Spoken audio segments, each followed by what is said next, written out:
வணக்கம் நண்பா.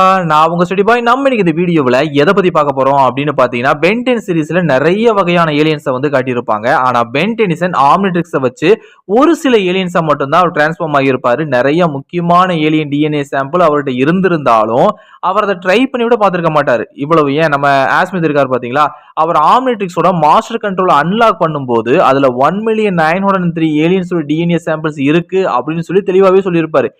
ஏகப்பட்ட புது புது ஏலியன் டிஎன்ஏ வந்து அன்லாக் ஆகி இருந்தாலும் அவர் எப்பவும் யூஸ் பண்ற ஏலியன்ஸ் தான் யூஸ் பண்ணியிருப்பாரு. கேனன் போல்ட், ஹீட் பிளாஸ்ட் இந்த மாதிரியான ஏலியன்கள் தான் யூஸ் பண்ணியிருப்பாரு தவிர மற்ற ஏலியன்ஸை அவர் ட்ரை பண்ணி கூட பார்த்துருக்க மாட்டாரு அப்படின்னு சொல்லி தெளிவாகவே காமிச்சிருப்பாங்க. இப்போ இந்த வீடியோவில் நம்ம என்ன பண்ண போறோம் அப்படின்னு பார்த்தீங்கன்னா, பென் 10 யூஸ் பண்ணாத ஏலியன்ஸோட ஆரிஜின், பவர்ஸ் அண்ட் எபிலிட்டிஸ் பத்தியும் அதோட வீக்னஸ் பத்தியும் ரொம்பவே தெளிவாக பார்க்க போறோம். இது எபிசோட் 1 தான், இன்னும் நிறைய எபிசோட் வர இருக்கு. ஸோ மறக்காம சப்ஸ்கிரைப் பண்ணி வச்சுக்கோங்க. இப்போ வாங்க டக்குன்னு வீடியோவை ஸ்டார்ட் பண்ணிடலாம்.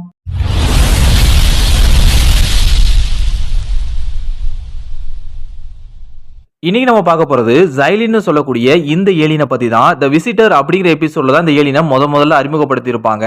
இந்த ஏலியனோட ஸ்பீசிஸ் பேரு எக்ஸோரைட். இதோட தோற்றத்தை பாத்தீங்க அப்படின்னா ஸ்டார் வார்ஸ்ல வரக்கூடிய லெக்கு அப்படிங்கிற கேரக்டர் பாக்குற மாதிரியே இருக்கும். எனக்கு தெரிஞ்சு அங்கிருந்து தான் இன்ஸ்பயர் ஆகி உருவாக்கி இருக்காங்க அப்படின்னு சொல்லி நினைக்கிறேன். ஏன் அப்படி சொல்றேன் அப்படின்னு பாத்தீங்கன்னா, பென் 10 சீரிஸ்ல நிறைய இடத்துல வந்து ஸ்டார் வார்ஸோட ரெஃபரன்ஸ் உங்களால பார்க்க முடியும். நான் உதாரணத்துக்கு சொல்லணும் அப்படின்னா, பென் 10 சீரிஸோட முதல் எபிசோடான அண்ட் தென் தேர் வர் 10 அப்படிங்கிற எபிசோட்ல நீங்க பாத்தீங்க அப்படின்னா ஓப்பனிங் சீன்ல வில்கேஸோட ஷிப்புக்கும் ஜைலினோட ஷிப்புக்கும் சண்டை நகர மாதிரி காட்டியிருப்பாங்க. இதுவே ஒரு ஸ்டார் வார்ஸ் ரெஃபரன்ஸ் தான். Star Wars a new hope அப்படிங்கிற படத்தோட ஓப்பனிங் சீனை தான் இந்த இடத்துல பென் 10ஓட ஃபர்ஸ்ட் எபிசோட்ல வச்சிருக்காங்க அப்படிங்கறத வந்து நம்மளால தெளிவாகவே பார்க்க முடியுது. இது வந்து அபிஷியலா பென் 10 கிரியேட்டர்ஸே கன்ஃபார்ம் பண்ண ஒரு நியூஸ் தான்.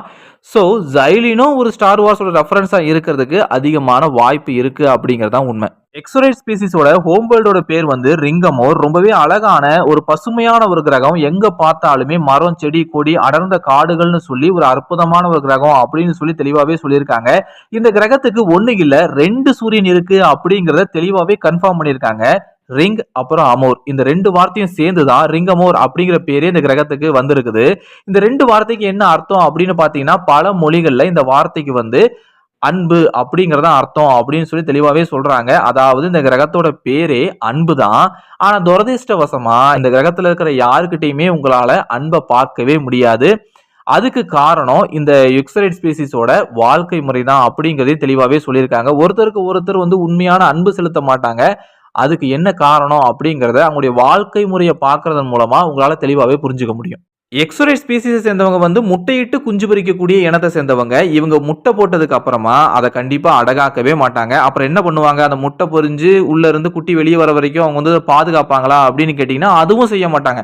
அப்ப என்னதான் பண்ணுவாங்க அப்படின்னு கேட்டீங்கன்னா, அந்த முட்டை போடுற டைம் வந்த உடனே இவங்க அதுக்குன்னு ஒரு இடத்த வந்து சூஸ் பண்ணி வச்சிருப்பாங்க. அந்த இடத்துக்கு போய் முட்டையை போட்டுட்டு திரும்பி வந்துருவாங்க. அதாவது அந்த முட்டையை அங்கேயே அனாதையா விட்டுட்டு அவங்க திரும்பி வந்துருவாங்க. அந்த முட்டை பொரிஞ்சு உள்ள இருந்து வரக்கூடிய அந்த எக்ஸோரைட் குட்டிகள் இருக்கு பாத்தீங்களா, அது தனக்கு வந்து பாதுகாக்கவோ உணவு தரவோ யாரும் இல்லை அப்படிங்கிறத தெரிஞ்சுக்கிட்டு அது தன்னைத்தானே பாதுகாத்துக்கிட்டு தனக்குத்தானே உணவு தேடி போக ஆரம்பிக்கும். இதனால தான் வளர்ந்த எக்ஸோரைட்டுகளுக்கு வந்து குழந்தைகள் அப்படின்னா சுத்தமா பிடிக்கவே பிடிக்காது. அந்த குழந்தைகளை வளர்க்கறது அப்படிங்கிறது ஆகவே ஆகாது. இந்த கிரகத்துல பிறந்துட்டா நாமளா தான் உயிர் வாழணும். குழந்தைங்களை பராமரிக்கிறதுல எனக்கு ஒரு வித்தியாசமான விஷயமா தெரியுது. ஏன் சொல்றேன்னா, குழந்தைங்க எப்பவுமே தானா வாழ கத்துக்கணும்.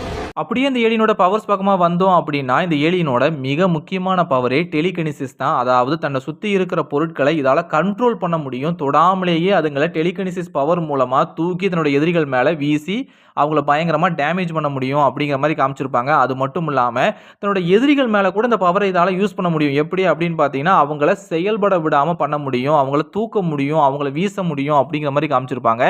எல்லாத்துக்கும் மேல இந்த பவரை வச்சு இவங்களால வாட்டர் பெண்டிங் பண்ண முடியும் அப்படிங்கிற மாதிரி காமிச்சிருப்பாங்க. நம்ம அவதார் த லாஸ்ட் ஏர்பெண்டர்ல காமிச்சிருப்பாங்க இல்லையா வாட்டர் பெண்டிங், அதே மாதிரி இவங்களாலையும் வாட்டர் பெண்டிங் பண்ண முடியும் அப்படிங்கிற மாதிரி காமிச்சிருப்பாங்க.